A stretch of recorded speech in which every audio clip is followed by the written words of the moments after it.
used to have a major hang up about not starting our school day until everything was tidy. Everything that I could see from the schoolroom especially. And about 3 or 4 years into homeschooling, I realized that corralling 3 little kids, tidying things up and getting started at a time that meant we could get done before we had to get out the door in the afternoon, well, it wasn't going to happen. And it wasn't until I let go of that expectation and just started doing school, even if the house was messy, that I began turning things around in my homeschool. Hi, I'm Pam Barnhill, and I have helped thousands of homeschoolers create doable systems, beat burnout, and bring more joy to their homeschool days. Welcome to episode 55 of the 10 Minutes to a Better Homeschool podcast. Okay, I am not going to tell you that you have to let your house fall into chaos to be able to homeschool well. I don't think that's the case at all.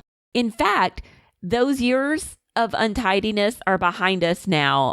My teens sleep in, and I have plenty of time to get my little morning tidy routine done before my day begins. And actually, it's so nice with teens. You know, I don't have Legos spread all over the floor anymore. I just have to walk around the room and pick up a few glasses. For a number of years, I really had to prioritize starting the school day well over getting chores done first. And that's one of the things we're going to be talking about today. And never fear, I have some sneaky tips that you can use for stealth tidying while you do school. But first, this is part 2 of our series about some of the ways you might be sabotaging your homeschool. The thing is, the more consistent you are in your homeschooling, the easier it gets. Your kids respond to consistency because they know what's going to be happening each day. Your whole family gets into a routine and things just begin to flow smoother. Consistency is difficult though. It's one of the hardest things you're going to do in your homeschool. And honestly, you are probably doing some things that might be sabotaging your efforts to be consistent. That's what last week's podcast, today's, and next week's is all about. Discovering those places where we're hurting ourselves and seeing if we can make some adjustments to increase the ease in which we homeschool. Now, if you didn't listen to last week's episode on perfectionism, be sure to go back and do that. It was episode number 54 in your podcast app. Today's episode is about something we fail to do that often hurts our homeschool. Since we're home and we really have no one to answer to in the day-to-day, it's easy for us to begin letting things creep into the edges of our school day. So a dentist appointment here, a Bible study there, maybe a pantry that really needs to be reorganized, or some wonderful volunteer opportunity. Then we sit down to do a math or a reading lesson with the 7-year-old and realize that he seems to have lost all the knowledge from the last lesson. And when we count up the days, well, no wonder. It's been 2 weeks since we last did math. I want to stop and caveat this whole conversation with the understanding that every family is different.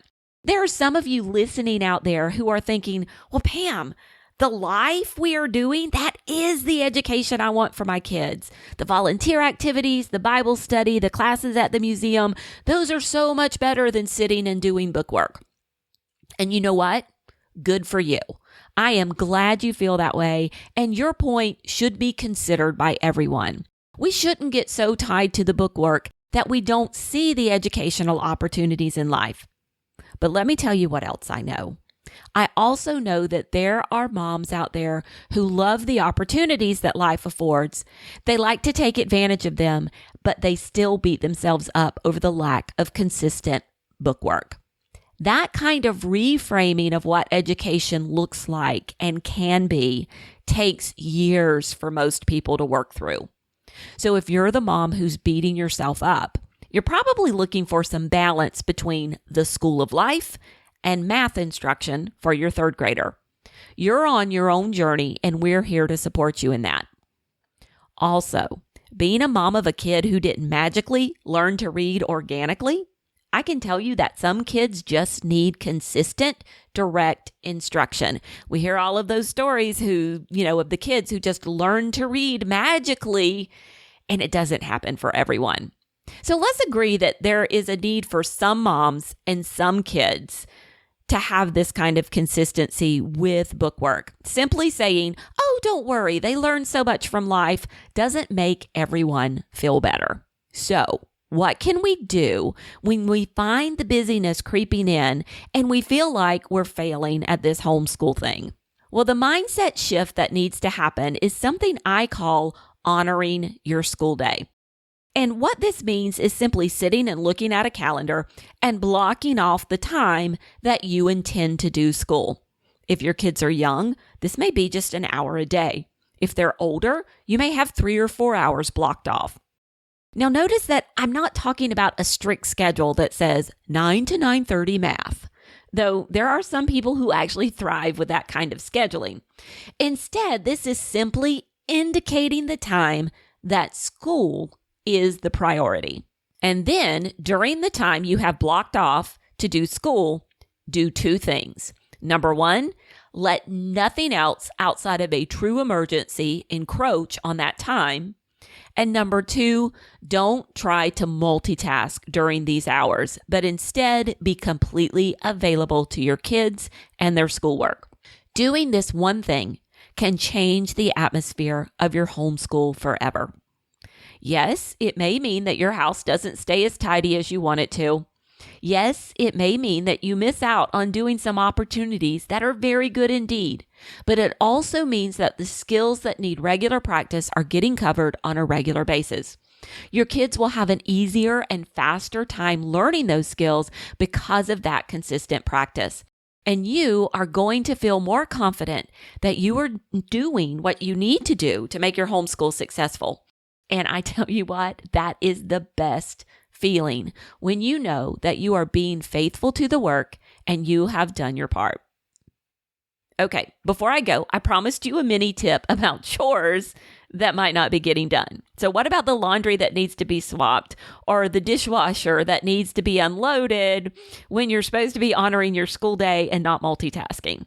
Well, when my kids reach those middle elementary ages, so somewhere about some of these things about age 6 and up, usually that's about a good place to start, maybe age 7 or 8. I started sending them to do those little chores whenever they were at a stopping point in their school day. So let's say I would be working with one kid on math and I would have another kid who's sitting over here, usually being a distraction because they need my help. So, what are you doing? Oh, I can't do anything until you can help me, Mom.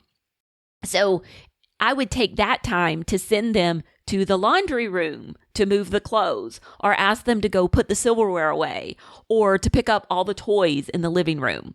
And when you do this, you have to frame it as a positive, okay? Go pick up all the Legos and by the time you get back, it'll be your turn. So they were usually fairly happy to scurry off. Kids hate sitting and waiting and being impatient. They would much rather have something to do. So if you give them something kind of short to do, they were happy to scurry off and do the thing instead of just having to sit and wait. And when they returned, I gave them many, many thank yous and much appreciation for what they had done. And it was usually their turn to get my attention. So that was a great little tip that I used. Now, they're not nearly as good at it now that they're teenagers, but they're way more independent. So it's not something we need as much anymore. Actually, they're just as good at it. The attitudes just aren't quite as cheerful about the whole thing. But take advantage of those middle elementary years while you've got them. I promise you, making a small shift of honoring your school day and making school the priority for just a few hours a day can make a huge difference in your homeschool. Starting January 31st, we will be journeying together in our Elevate Your Homeschool coaching program to make the mindset shifts needed to fix your consistency problems for good. We have a whole arsenal of tools that you can use that will help you honor your school day, and you'll get the coaching and accountability you need to be consistent, get your kids on board, and bring ease to your homeschool days.